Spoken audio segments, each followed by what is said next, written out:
afternoon po. Ay, good morning mga kababayan, ma'am sir. This is Jam, the Filipino channel lang niyo po nito. So today is August 18, 2026. At tayo ngayon ay papunta dyan yan sa may water refilling station sa may Pascual Street, Daang Hari. Daang Hari. Dali lang ha. Nabutas. Di kaya baha dun. At dadalhin natin yan sa may Manila Doctors Hospital sa may United Nations Avenue, Barangay 666, Ermita, Manila.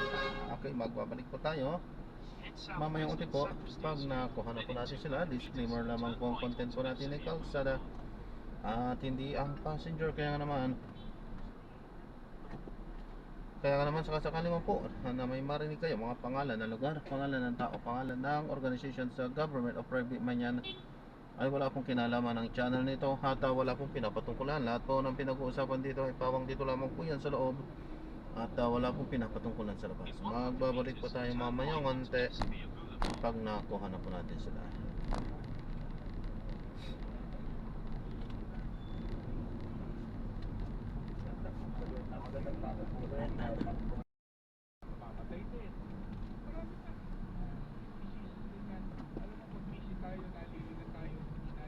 Continue for 1 kilometer, then turn right onto Peak Dorniger Street.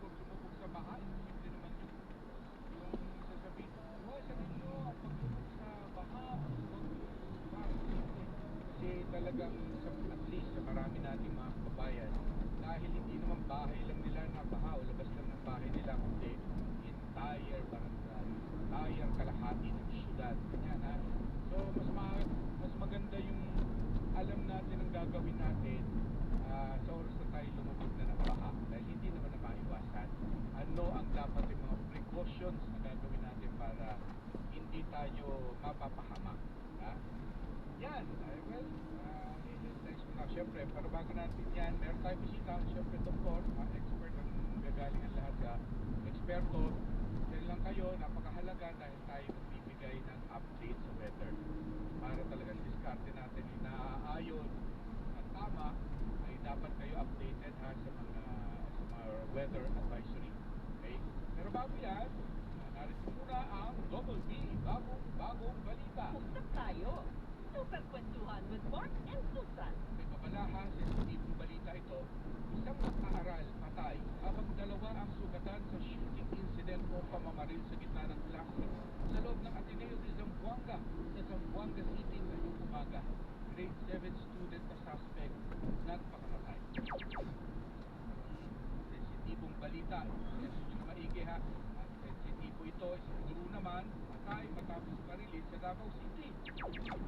Low pressure area sa layong 1,115 kilometers sa silangan ng Northern Luzon.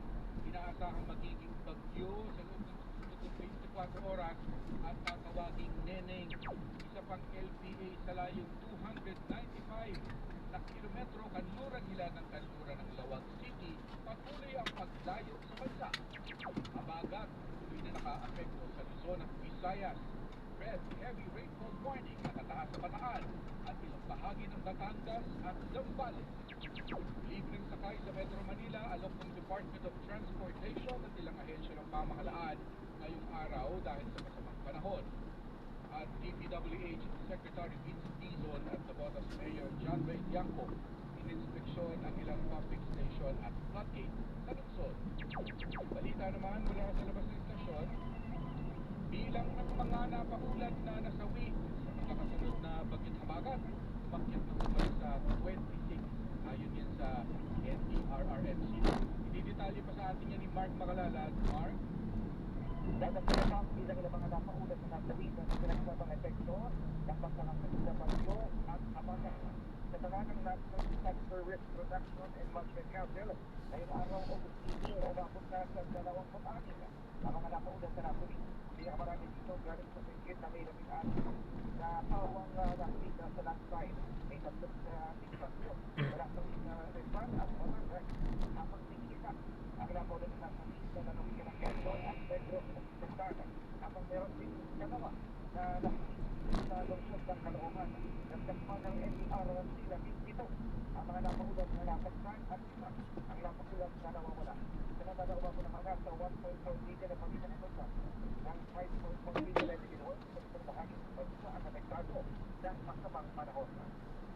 makalanan ng GMA.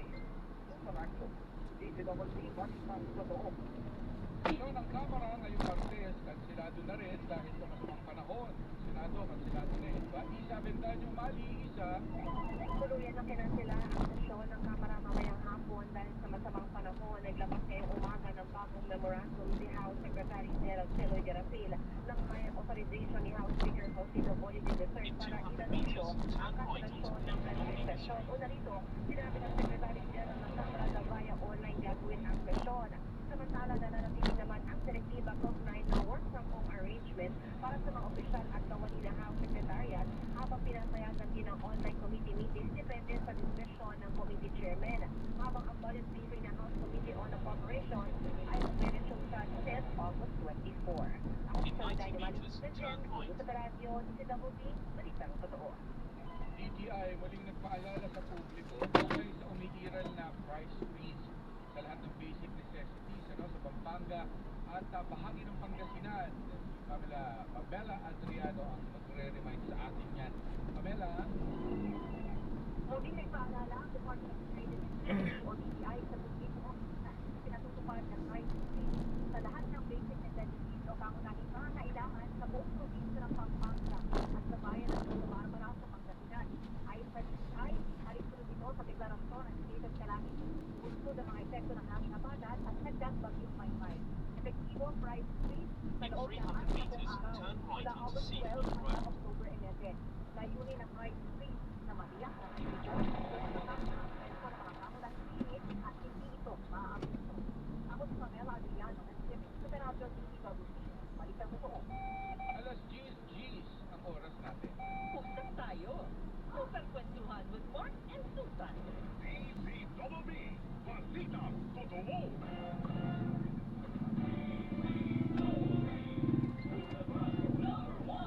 Yun usapang food supplement for kids muna tayo. Nasabi mo na ba at some point sa buhay mo, buti na lang ang tangkad ko.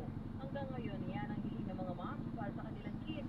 Buti na lang may cherry pear syrup na may CGF, tulong sa proper growth and development ng mga chikiting with proper diet and exercise. Meron din lysine, taurine at essential vitamins kaya sa bawat supplement sa height nila. O syempre, proud of sa mami. Mahalagang paalala, ang Jennifer Syrup ay hindi gamot at hindi dapat gamitin pag gamot sa anumang uri ng sakit. Pero, Hindi nag-start awake na. Trust me. trust. Marami ka na, your maternal instincts always kick in. Pagkakaiba man tayo, pareho pa rin nag-instinct sa ating mga nanay. And when In 90 meters, science, turn right. it's the right choice. Nature brings distilled drinking water with its 12-step process that ensures safe, world-class, high-quality drinking water trusted by doctors. Taste the distilled water brand by doctors.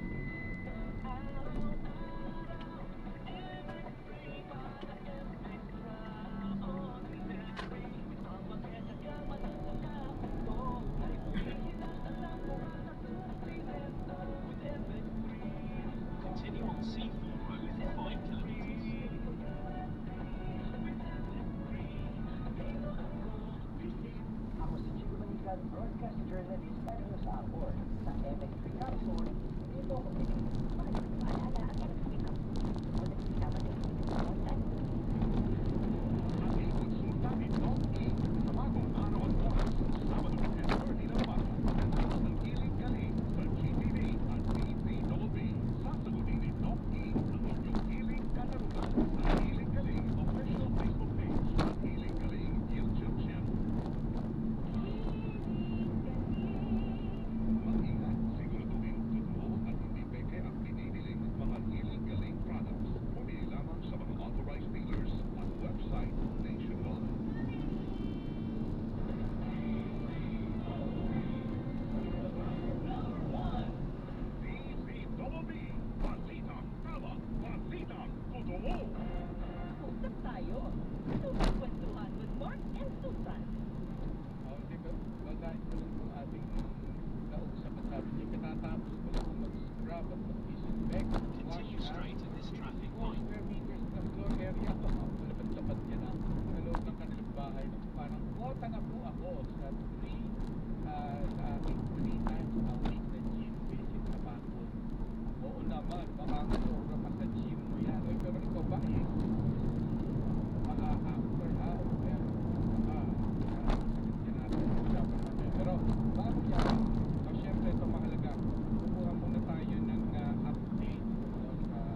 Rizal. I guess siguro dahil yan sa tubig ng Metro Manila. Ganda po.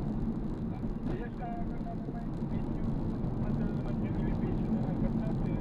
Ikaw na ito ng pararaming pagkulan. So far, yung natin, kaninang alas 8, yung nakuha namin data, ang hanggang natin sa kanyang elevation is 184.86. And medyo yung tinatawag nating roll card is above the roll card na po siya ng 2.83.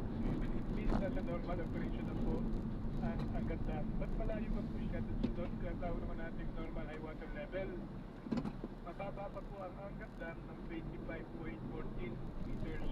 Yung 20 plus na yun, ano malayo pa yun? Medyo, in terms of po ng meters, medyo malayo-layo pa rin po yun. Pero sana naman, gawa nga po natin, ito naman po yung sana. Gawa, meron nga po tayong southwest.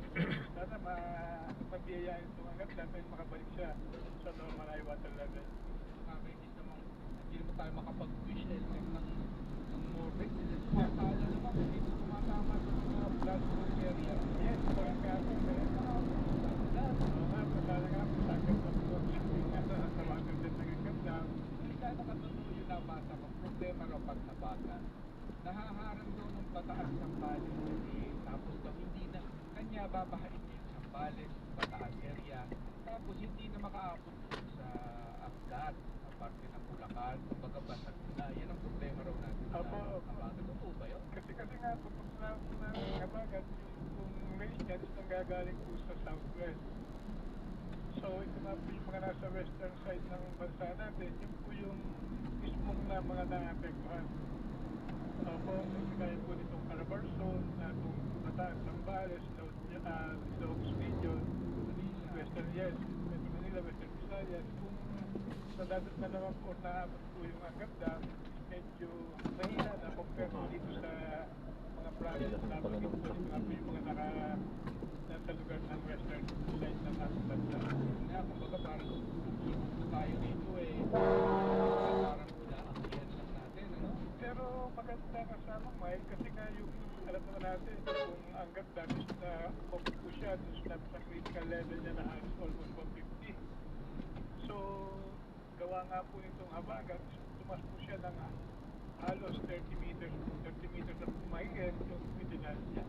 Ay, ano bang tansya nyo, Sir Elder? Kung halimbawa, siyempre, sumabagat naman natin siguro na December, mga tapos na.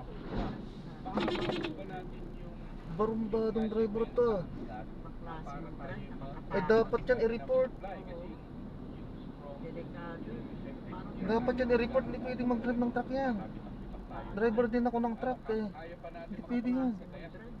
Pero kung magagat, Hindi pwede yung ganun. lang yan. Until October lang, then transition tayo at Wala naman. nga yung klase. pero may patuloy pa rin. Actually talagang pinagbabawal yun eh. Nakakalusot lang. Dapat maghigpit talaga ang ano eh. Dapat may mga CCTV talaga.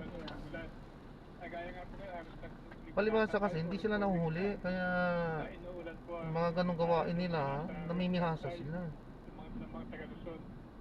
Ano ho bang ilang meters ho ba dapat ang abutin ng jet na? Ang laki-laki pa naman ng dala-dala niya. Nakakadisgrasya siya. Ang ano namin kasi, yung business experience namin, kailangan yung hanggang dam. Ang normal ay kasi niyan is 210 to 212. Para medyo safe na safe po tayo, is kailangan mapabot na lang natin sa 212, 214, 214.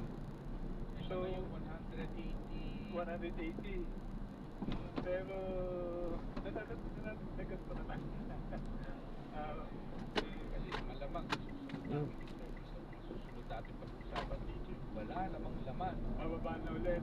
Kahit na tayong kapagan. Tayo. Kasi, ano nga po ito. Hindi nga dapat ang talagang ano dyan. Hindi nga dapat sila nakikipag-anuhan sa mga maliliit na sasakyan eh. Dapat may isa silang daanan lang. Kung ano, pinagbibigyan nila yung maliliit. Maliliit yan eh. Hindi, sa kanila, ano kung galing nila, hindi, makikipag-unahan sila sa mga maliit na sasakyan. Maisip nila kasi Eh, ano ng maliit na sasakyan dyan? para sa atin. Ang laki-laki ng sasakyan nila. Yun ang ano nila, hindi sila madidisgrasya eh. Sila makakadisgrasya.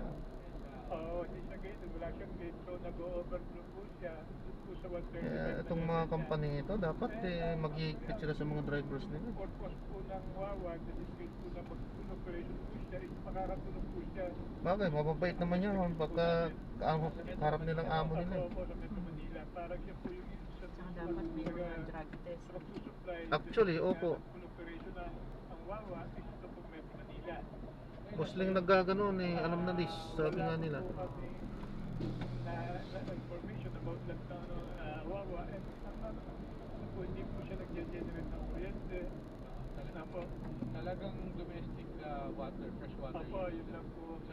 So far, yun lang po ang pwede iyan niya. Wala pa po kaming napabalitaan. Nalalagyan po siya ng for power generation. May aabot ng, ay, yung operation ba nito aabot bago mag-summer sa Torong El Niño? Siguro naman po, kasi nga po, dahil nga po, meron nga po tayong nilalabas na advisory regarding nga po sa El Niño. Siguro naman po, ginagawa ng paraan ng gobyerno natin yan para po makatulong na. Just in case na nga po na magpulano na po ito El Niño. Sige po, di naway sana. Sana eh, ang sila naman eh medyo pumunta-punta doon sa Angat Watershed. Para nga po, ang ano kasi, kaya meron tayong low pressure, meron po kasi tayong low pressure between po sa low pressure sa western side ng Luzon and Makakatulong ba yun? Yung magiging bagyong Neneng? Makakatulong ba? Yun po kasi ang nasa western side eh. So kung magkaroon naman po siya ng southwest, ito namang nasa western side or section ng ating bansa, ang posible pong maapektuhan. Pero itong LPA po dun sa kabila, baka naman po mag-inan po ito ng southwest, and ito po yung posible medyo magpaulan. Ito nga naman po siya nasa Hindi eastern tayo side. pumunta sa kanan. Maipit tayo dyan. Kasi nga ngayon parang ang pattern naman ng Siguro parang free naman. diretso ba siya? Yeah, try natin. Makakapiyaw lang ng pasok sa para, no? Opo, Ayan, parang nakikiraan lang. nakikiraan, hindi na nga dumaan sa Angat, hinilapan po sa Habagat, parang kasi doon gitna ito. Metro Manila. Opo, wala nga po nagiging effect eh. Nasa western section ng bansa siya po yung medyo nabibiyan ng pagulan. Kaya nga tayo ang naging dam. Loy. Pero ano naman po kagandahan, hindi lang po yung Angat Dam kasi nga po yung ilang dam natin like po itong Ambuklaw and San Roque. Ito po kasi San Roque is kailangan nila ng tubig. So yung Ambuklaw and Antina medyo nabibiyan ng tubig. So ano pala continuous pa rin po yun makawala ng tubig. And yung pong San Roque ang sumasalo ng pinapakawala ng tubig ng Ambuklaw and Antina. So nabibiyayaan po yung San Roque and medyo gumaganda na po yung elevation ng San Roque. Di ba, Leo, asa tayo ng tamang asinta ng ulan, tubig ulan. Salamat po, Sir Elmer. Thank you and magandang umaga po ulit sa ating mga taga-subaybay. Opo, yung napakinggan niyo po si Sir Elmer Caringal, hydrologist ng Pag-asa, Hydrometeorology Division. Si Romer, si James Romer, Belina ng Taguig City. Kamusta kayo dyan kahapon? Pagod na pagod ba kayo? At yun naman, for sure daw, maghapon na naman daw itong ulan. Kanya nga, makinig kayo James, dahil bibigay tayo ng gabay. At marami sa kababayan natin, ako, mga namumulubog na mga paa at kamay sa panga. Ito na naman tayo. At isa nalilingan tayo sa ating abalang paglilinis, paglubog, nalilingan tayo at baka in danger na pala yung ating sarili. O kaya yung mga family members natin, lalo yung mga bata, hindi naman magsasabi na may sugat sila, ganyan. Ay makikita natin kung nilalaglag na, ganyan. Hindi tayo, ibig sabihin ay walang pangunawa sa mga posibleng sakit na makuha nila, ano pa dumiretso sa kapahamakan na pagsisihan natin. So again, hindi atin na naman hindi allow yan. Sino-sino ba yun to? Yung mga hindi ba pwedeng binigyan ng prophylaxis? Okay, ito ang hindi naman ganun kadami yung contraindication. Of course, yung mga bata, yung contraindication yan sa mga bata. Gano'ng kabata po? Pero Oh, yung less than 8 years old, hindi yan pwede sa mga bata, no? Tapos mga buntis, no? Hindi rin natin inalaw yan sa mga buntis. Kung Pero hindi mo pa the alam rest na of the buntis other ka. medications, walang problema yan. Unless meron kang allergic reaction na nainom mo yan before, tapos nagka-allergic reaction ka, huwag mo nang inumin. Pag hindi mo pa alam na buntis ka, kumari, okay ba yun o harmful pa din? Kailangan talagang ipag-usap sa doktor, no? Kasi importante yun. Kasi kasama naman yan sa tanong, buntis ka ba? Or pag gano'n, hindi namin ibibigay. Mayroon tayong alternative na ibibigay pag merong ganito na kondisyon. Ang dami-dami pa namang below 8 years old, nakikita ko nagtatampisaw, ginagawang resort yung si Araneta. Amurato, yes, Top Avenue. Ginagawa nilang resort yan, mga 8 years old pa baba. Talagang chamba, no? Paano gagawin natin, how do we care para sa mga batang-bata pa kung hindi sila pwede mag-prophylaxis? Yun, so pupunta pa rin sa doktor kasi merong alternative naman na gamot dyan yung Dr. Tankin para mabigyan ng tamang guidance. In fact, ang abuse talaga natin dito, Mark, no? Hindi natin pinapayagan na self-medicate. Dapat meron pa rin advice or guidance sa doktor. Dr. Tankin.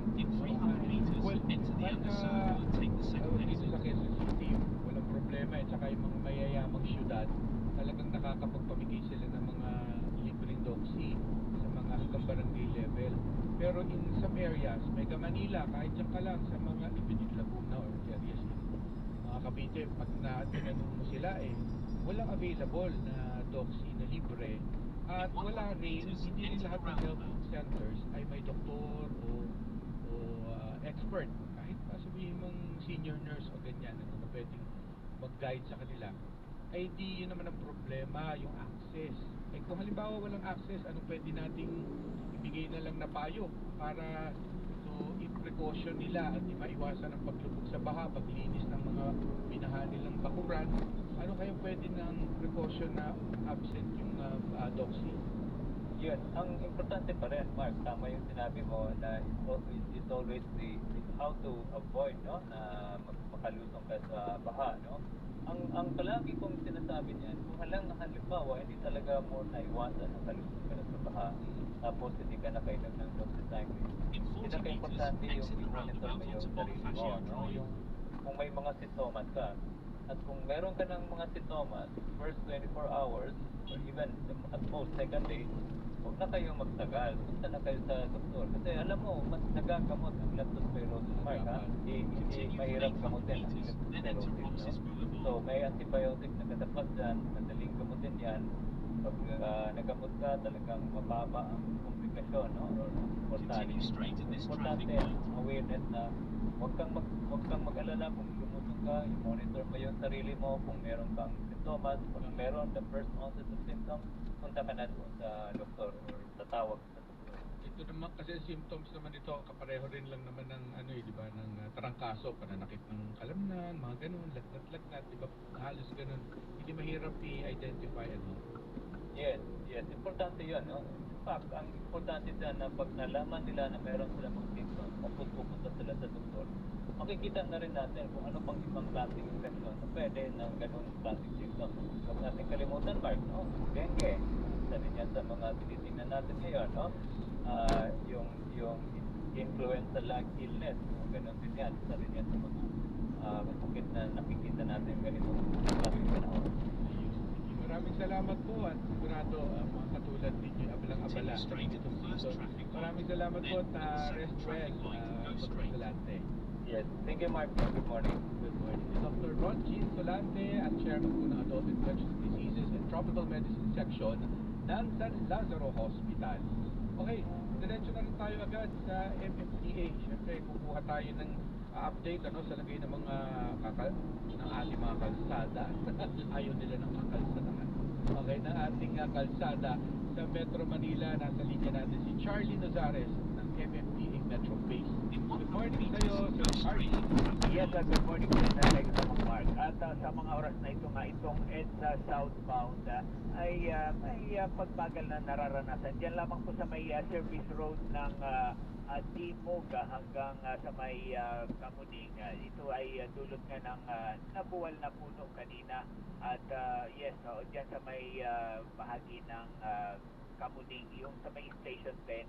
At yun yung malaking puno dyan na nabuwal at one lane occupied ang EDSA, two lane passable naman yung service road, pero yung flyover naman yan maluwag ang daloy ng traffic dyan sa may Timog flyover patungo ng Makati, yes, southbound at ang northbound naman ng EDSA dito lamang po sa may bahagi ng Pasay Road. Nagkakaroon tayo ng light to moderate traffic hanggang sa may Ayala intersection.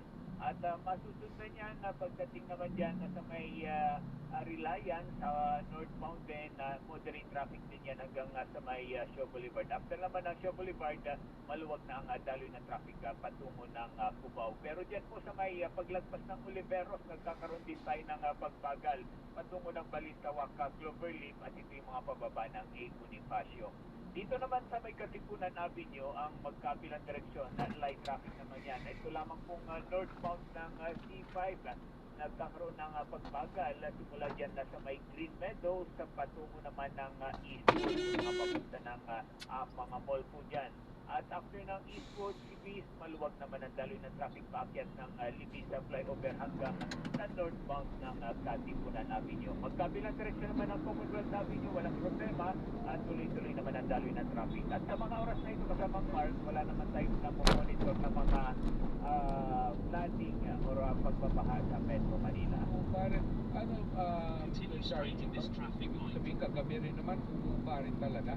Ang, Yes po. yung kagabi pa lang umuupa din yung mga top na yan, yung spot niya na yan, umuupa rin talaga kahapon. Ay yes, umuupa din talaga yung kagabi. Dito na rin yung malakas na ulan ay unti-unti rin namang umuupa yung baha. So talagang wala. Kaya nga yung report mo, Sir Charlie, parang yan ang mga normal nating bottlenecks mga binanggit mo no? Yes po, opo. May bagyo, wala, may habagat o wala. Anyway, sana ganyan, kasi tila tila kasi Sir Charlie baka mamaya pag nag-orange rainfall na naman yan, red rainfall na yan, ayan na naman tayo, ito na naman. Sana wag nang lumakas pa at bubuhos ang ulan. Ganito na lang palagi. Magandang panahon. Tama na yan. Saktong February ka, kape-kape, Yes. Sige, magkape ka muna Sir Charlie. Salamat sa iyong update, ha? Okay, maraming salamat din po at magandang umaga. Sir Charlie Nazares po yung napakinggan nyo ng MMDA Metro Base. Okay? Okay, pagpigita tayo sa balita. Sa labas ng istasyon, Department of Education nagpahayag ng pagkabahala sa pamamaril na nangyari sa isang paaralan sa Zamboanga City. Ay nako nga. Si Mark Makalala na may detalye. Mark? Napapahala na si Mark at Pilipinas sa pinakabagong insidente ng pamamaril sa loob ng paaralan. May nabagsakan kaninang umaga. Sa mga nagtatag kanilang sinabi na isa sila sa Ateneo de Zamboanga Community sa panahon ng pagsubok. Nagpahit din sila ng kastang tumulong sa mga apektadong mag-aaral, pamilya at mga school personnel. Ang nakikipag ngayon ang DepEd sa kanilang mental health partners para sa pagbibigay ng psychological support at psychosocial support sa mga apektado ng insidente. Nanawagan naman sila sa publiko na iwasan ang pagpapakalat ng mga hindi verifikados impormasyon lalo di mga minor de edad na nasangkot na. Ako sa Mark Makalala ng CMA, Super Radio, DCWP, Palitang Totoo. DPWH Secretary Vince Dizon ininspeksyon ng bahagi ng San Juan River sa E. Rodriguez Senior Avenue sa Quezon City na umapaw sa kasagsagan ng malakas na ulan. Si Alan Gatos ang kasama. Alan Gatos, pakidetalye please. In-inspection din ni DPWH Secretary Vince Dizon ang San Juan River sa bahagi ng E. Rodriguez Senior Avenue sa Quezon City. Hindi matapos na umapaw ang San Juan River kahapon na nagpabaha sa mga katabing lugar sa pagkakaan ng malakas na ulan. Sa dami na sila yung binagsak na ulan kahit ng gabi sala ng mobile pump ang naiipong tubig. Pero mataas ang level ng San Juan River ay wala rin pupuntahan ng tubig. Kaya ang solusyon ayon kay Secretary Dizon ang paglalagay na ng retention basin sa kaingin tubig dito rin sa Quezon City upang may mapagtimpakan ng tubig. Kailangan muna nilang makipag-usap sa QCLDU para matanggal ang mga informal settlers families sa lugar na pagtatayuan ng tinatawag na retention basin. Samantala, mismo ang mga residente na nagsabi na mas mabilis na umupa ang tubig kumpara nung mga nakalipas na taon. Dati-rati raw kasi inaabot ng isang araw bago umupa ang baha. Pero ngayon ay 6 na oras na lang mano ay wala na ito gayman. Naiwan ang maraming basura mula sa ilalot ng baha. Sa kabuuan ay aabot sa 9 na truck ng basura ang nahangkot sa Araneta Avenue maging sa Ilog Villas Avenue na mga hinalot ng baha. Ako sa Aranggas ng GLA Radio TTW, banding sa totoo. Alas 10:50, ang oras natin. Usap tayo. Super Kwentuhan with Mark and Susan. DZBB, Balitang Totoo.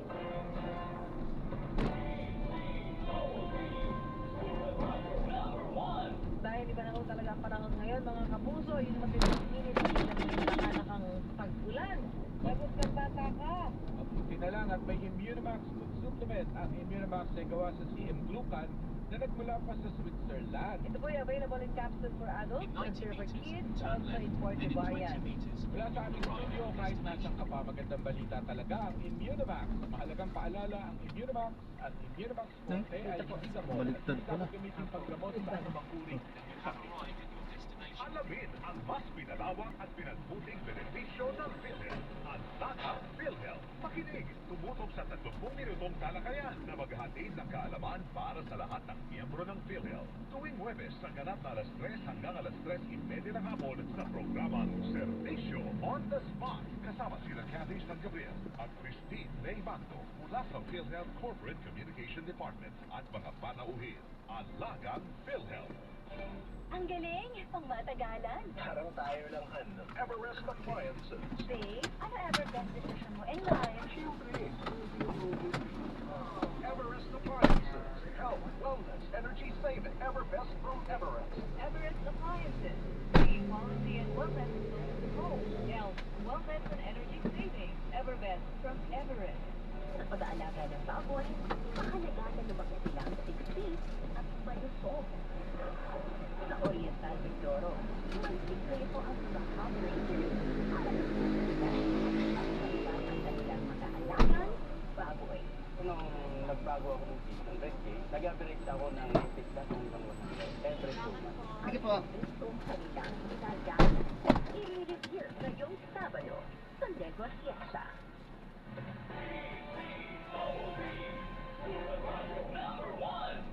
DZBB, Balitang Tama, Balitang Totoo. Usap tayo. Super Kwentuhan with Mark and Susan. May coding po ba today? Yes, may coding po today. Okay, kita tayo. Mga evacuees sa Maynila, nabawasan na. Mari Vargas ang nagpa-monitor doon. Manny! Manny! Balik ako si Manny ha. Dito na tayo. Mark, bukas ko sa 3,600 na mga residents na nandito sa mga evacuation centers dito sa Luzon ng Manila. Kasi na ito ng pag-uma ng baha dito sa Luzon at ang pagbuti ng panahon mula sa naranasan kahapon na magiging mga pagulan sa datos ng Manila Department of Social Welfare mula sa mahigit 4,500 na individual bumaba na sa 619 katao o katupas ng 1,272 pamilya ang mga nasa evacuation center. Maliban dito, 10 evacuation centers na lamang ang may mga tumutuloy mula sa nagsinusan na 11 dito sa buong lungsod. Sa kabila niyan, iniyak ng LDSW na makatatanggap pa rin ng tulong tulad ng pagkain na sinumil ang mga bilisan hanggang may nananagin sa mga ilaang evacuation center. Ako si Manny Vargas ng GMA Super Radio, Tinoy, Pagkato. Ilang gulay sa Pasay City Public Market, doble ang presyo sa gitna ng patuloy na pag-ulan. Kung bakit daw, Pamela Adriano, Pamela? Doble na ang preso ng ilang gulay sa Pasay City Public Market kumpara noong nakarang linggo, buntod pa rin ang tuloy-tuloy na pag-ulan. Ang preso ng Bensay, kung nasa 100 pesos kada kilo noong nakarang linggo, ngayon ay naglalaro na sa 200 hanggang 250 pesos per kilo. Ang talong naman ay nasa 200 pesos kada kilo mula mula sa dating 100 pesos. Ang sili haba naman nasa 160 pesos na kada kilo. Mula Ay, yan sa na darat na natin sila. Maraming salamat po sa panonood. Hanggang sa muli. Ingat po at God bless. Paalam po muna. Pansamantala po.